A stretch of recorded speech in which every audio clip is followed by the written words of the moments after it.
کفار مکہ جو ہے آپ کے اوپر طعن کیا کرتے تھے اور آپ کے نسب میں شک کیا کرتے تھے، ہے نا، اور مذاق اڑایا کرتے تھے کہ وہ جو ہے کالے ہیں، اگر یہ ان کے بیٹے ہوتے تو گورے ہوتے، لیکن گورے نہیں ہیں تو پتہ چلا ان کے بیٹے نہیں، اس طرح سے طعن کیا کرتے تھے، جبکہ نبی اکرم صلی اللہ علیہ وسلم کو اچھی طرح سے علم تھا، یقین تھا، بات سمجھ آ رہی کہ وہ آپ ہی کے بیٹے ہیں، ہے نا۔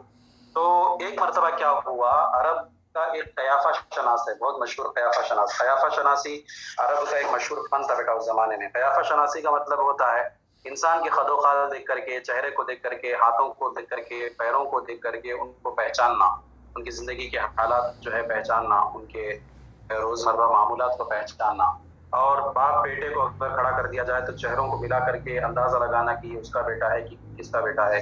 یہ ایک بہت بڑا فن ہوتا ہے، بہت بڑا علم ہوتا ہے۔ آج کے زمانے میں یہ بہت ہی ناپید ہے، بہت ہی کم ہے۔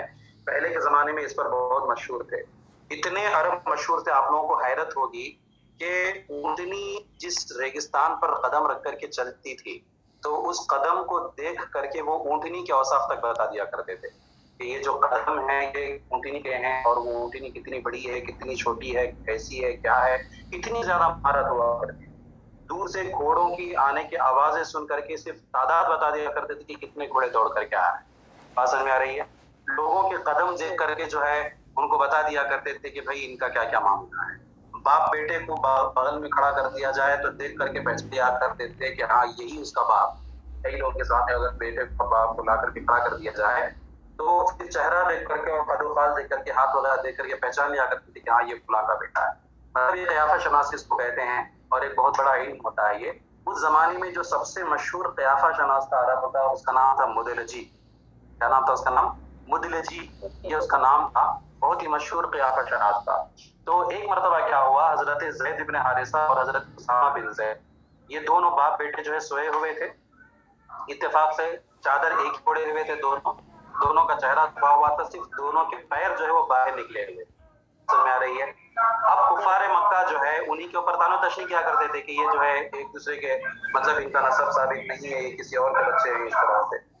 اتفاق ایسا ہوا کہ آپ لوگ سوئے ہوئے تھے تو مدلجی جو ہے وہاں سے گزرا۔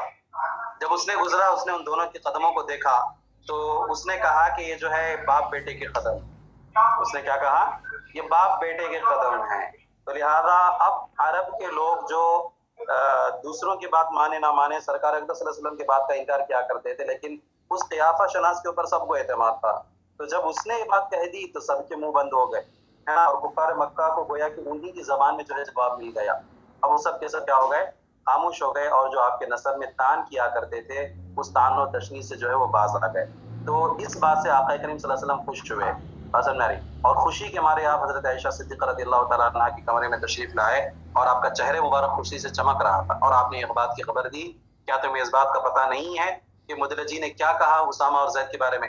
کہا کہ جو ہے دونوں ایک دوسرے کے قدم ہیں، مطلب باپ بیٹے کے یہ قدم ہیں۔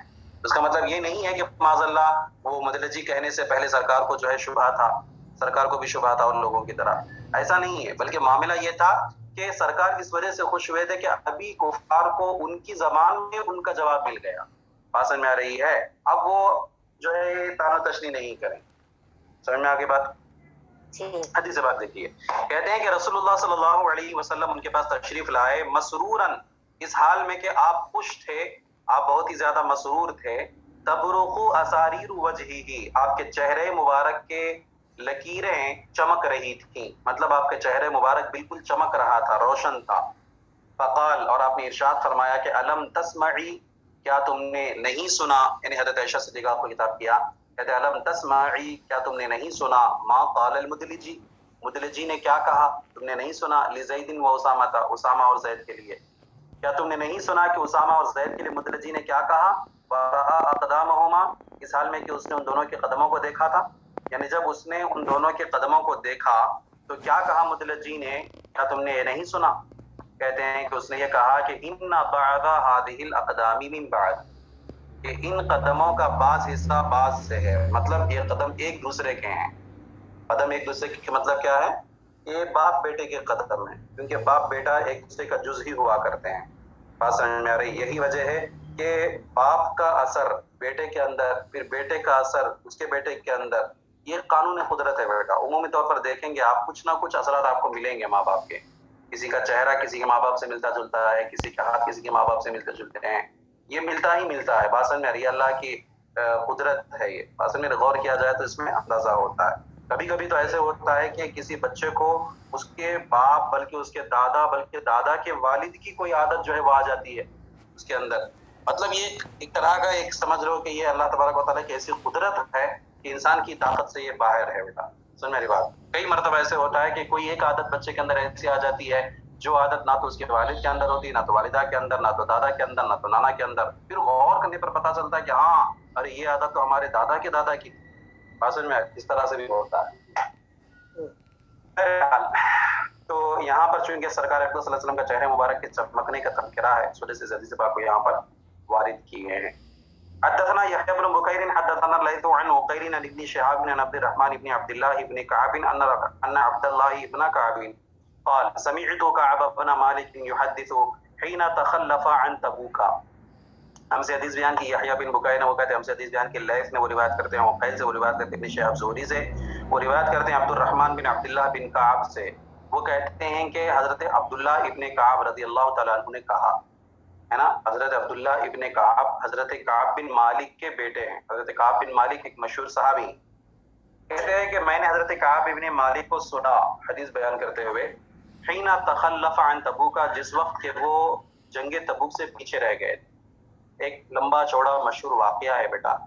سورہ توبہ کے آخر میں 11ویں پارے کے پارے کے آس پاس آپ کو یہ تفصیل ملے گی قرآن پاک کے اندر, اور اسی کی تشریح میں آپ کو یہ واقعہ مل جائے گا.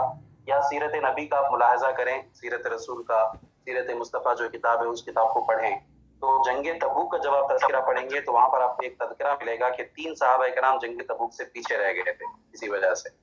ٹھیک ہے, پھر ان سے نبی اکرم صلی اللہ علیہ وسلم ناراض ہو گئے تھے.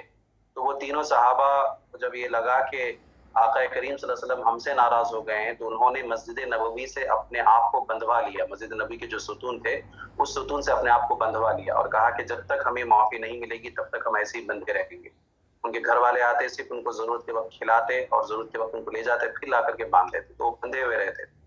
تو کچھ دنوں تک یہی معاملہ رہا. پھر ان کے بعد جو ہے قرآن پاک میں آیت کریمہ نازل ہوئی, وعلی الثلاثة الذین خلفوا حتی اذا ضاقت علیہم الارض. لمبی چوڑی آیت کریمہ ہے. حاصل میں تو جب معافی نامہ آیا تھا رب کی بارگاہ سے تو اس وقت کا تذکرہ. ان 3 صحابہ میں سے حضرت کعب بن مالک بھی تھے.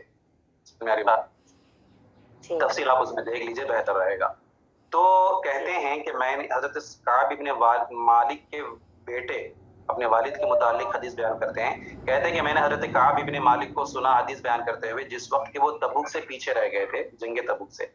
قال, کہتے ہیں کہ فلما سلمت علی رسول اللہ صلی اللہ علیہ وسلم وهو يبرق وجهه من السرور. کہتے ہیں بس جب میں نے رسول اللہ صلی اللہ علیہ وسلم کو سلام کیا اس حال میں کہ آپ کا چہرہ مبارک خوشی سے چمک رہا تھا. برق یبرق, چمکنا. کہتے جب کہ آپ کا چہرہ مبارک خوشی سے کیا ہے, چمک رہا تھا. یہ اس وقت کی بات ہے جب معافی نامہ آ گیا تھا رب کی بارگاہ سے, معافی کا پروانہ مل چکا تھا, اور سرکار اقدس صلی اللہ علیہ وسلم آ کر کے ان تینوں صحابہ کو خبر دے رہے تھے کہ مبارک ہو تمہاری معافی کو, تمہاری توبے کو اللہ تبارک و تعالیٰ نے قبول فرما لیا ہے. کہتے ہیں وکان رسول اللہ صلی اللہ علیہ وسلم اذا سر استنار وجهه حتى كأنه قطعة قمر. کہتے ہیں کہ رسول اللہ صلی اللہ علیہ وسلم جب بھی خوش ہوتے, اذا سر, جب بھی آپ خوش ہوتے, استنار وجهه, استنار استنارو کا معنی ہوتا ہے روشن ہو جانا. تو کہتے ہیں آپ کا چہرہ مبارک روشن ہو جایا کرتا تھا. حتی كأنه قطعة قمر, یہاں تک کہ گویا کہ آپ کا چہرہ مبارک چاند کا ایک ٹکڑا ہوتا. بات سمجھ میں آ رہی؟ ایسے چمکنے لگتا جیسے لگ رہا تھا کہ چاند کا ٹکڑا ہے. چاند جب روشن ہوتا ہے, چاند جب نکلتا ہے تو اندھیری رات میں بالکل ایسے چمکنے لگتا ہے. تو جس طرح سے اندھیری رات میں چاند ہی چمکتے ہیں, چاند کے علاوہ اغل بغل کی کوئی جگہ جو ہے نہیں چمکتی ہے, آسمان نہیں چمکتا ہے. ہاں اس کے اندر جو ستارے ہوتے ہیں آسمان کے اندر وہ ستارے چمکتے ہیں. تو بالکل وہی مثال چاند کی نبی اکرم صلی اللہ علیہ وسلم کی ہے کہ آقا کریم صلی اللہ علیہ وسلم کا چہرہ مبارک دیگر لوگوں کے مقابلے میں ویسے ہی چمکتا رہتا. اور صحابہ کرام کی مثال کیا ہے, ان ستاروں کی طرح ہے جو جگہ جگہ پر چمکتے رہتے تھے. آج کے زمانے میں ہم آقا کریم صلی اللہ علیہ وسلم کی تعریف کرتے ہیں, چاند سے آپ کو تشبیہ دیتے ہیں, تو بیوقوف لوگ جو ہے ہمیں شرک اور بدعت کا فتویٰ لگاتے ہیں، کہتے ہیں کہ یہ لوگ حد سے آگے گزر جاتے ہیں۔ صحابہ کرام کا یہ معاملہ، سرکار کے بارے میں خود صحابہ کہہ رہے ہیں کہ آپ کا چہرہ مبارک چاند سے بھی زیادہ روشن ہوا کرتا تھا۔ بات سمجھ میں آ رہی ہے؟ ایک اور حدیث پاک ہے، بہت ہی پیاری حدیث پاک ہے، پتہ نہیں اس میں ہے کہ نہیں ہے۔ ایک صحابی ہیں، وہ بیان کرتے ہیں کہ رات کا وقت تھا، 14ویں رات، 14ویں کا چاند چمک رہا تھا بالکل، اور نبی اکرم صلی اللہ علیہ وسلم سرخ جوڑا پہن کر کے تشریف لائے تھے، وہی سرخ دھاریاں بنی ہوئی تھی کپڑے پر، آپ کا چہرہ مبارک چمک رہا تھا۔ کہتے ہیں کہ میں چاند کو کبھی دیکھتا اور کبھی جو ہے آپ کے چہرے مبارک کو دیکھتا، میں فیصلہ نہیں کر پا رہا تھا کہ دونوں میں سے کون زیادہ خوبصورت ہے۔ بات سمجھ میں آ رہی؟ پھر اس کے بعد وہ صحابی کہتے ہیں کہ جب میں نے بہت غور و فکر کیا تو آخرکار میرے دل نے یہی کہا کہ نبی اکرم صلی اللہ علیہ وسلم کی خوبصورتی کے آگے چاند بھی مان پڑ گیا ہے۔ بات سمجھ میں آ رہی ہے؟ تو ایسی ایسی احادیث ہیں بیٹا، اور اتنی احادیث، اتنی صراحت ہونے کے باوجود یہ بیوقوف لوگ معاذ اللہ شرک اور بدعت کے فتوے لگاتے اس سلسلے میں۔ اعلیٰ حضرت علیہ رحمۃ الرضوان نے جس طرح کی شاعری فرمائی ہے عطائق بخشش میں، جو آپ کے اوصاف بیان فرمائے، وہ حقیقت میں دیکھا جائے تو قرآن اور حدیث کی تشریح کی ہے۔ کوئی بھی من گھڑت واقعے کی طرف آپ نے اشارہ نہیں کیا، ہر چیز جو بھی آپ نے تشبیہ بیان کی ہو، جو بھی آپ نے تعریف کی ہے، وہ سب کے سب یا تو کسی آیت کی تفسیر ہے یا تو کسی حدیث کا خلاصہ ہے۔ بات سمجھ میں آ رہی بیٹا؟ بہرحال تو کہتے ہیں کہ رسول اللہ صلی اللہ علیہ وسلم جب خوش ہوا کرتے تھے تو آپ کا چہرہ مبارک چمک جایا کرتا تھا، گویا کہ آپ کا چہرہ مبارک جو ہے وہ چاند کا ایک ٹکڑا ہوا کرتا تھا۔ کہتے ہیں وَكُنَّا نَعْرِفُ ذَلِكَ مِنْهُ، اور ہم جو ہے اسی چیز سے آپ کو پہچان لیا کرتے تھے، یعنی جب سرکار اقدس صلی اللہ علیہ وسلم خوش ہوتے تھے تو ہمیں کچھ کہنے کی ضرورت نہیں پڑتی تھی، ہم صرف چہرہ دیکھ کر کے پہچان جایا کرتے تھے کہ سرکار صلی اللہ علیہ وسلم بہت زیادہ آج خوش ہیں۔ سمجھ میں آگے بیٹا بات؟ جی ہاں جی آپا جان لوگ، بس آج رہنے دیجیے اتنا ہی، تھوڑا سا کچھ الحمدللہ مصروفیت ہے، فی الحال اس کو اتنا ملا لیجیے، آگے کا انشاءاللہ العزیز ہم کل پڑھیں گے بیٹا، ٹھیک ہے؟ امید کرتا ہوں کہ یہ سبق آپ لوگوں کو سب سمجھ میں آ گیا ہوگا، اس کو ملا لیجیے، دعاؤں میں یاد رکھیے۔ وصلی اللہ تعالی علی خیر خلقہ ونور عرشہ سیدنا و مولانا محمد وآلہ وصحبہ اجمعین۔ السلام علیکم۔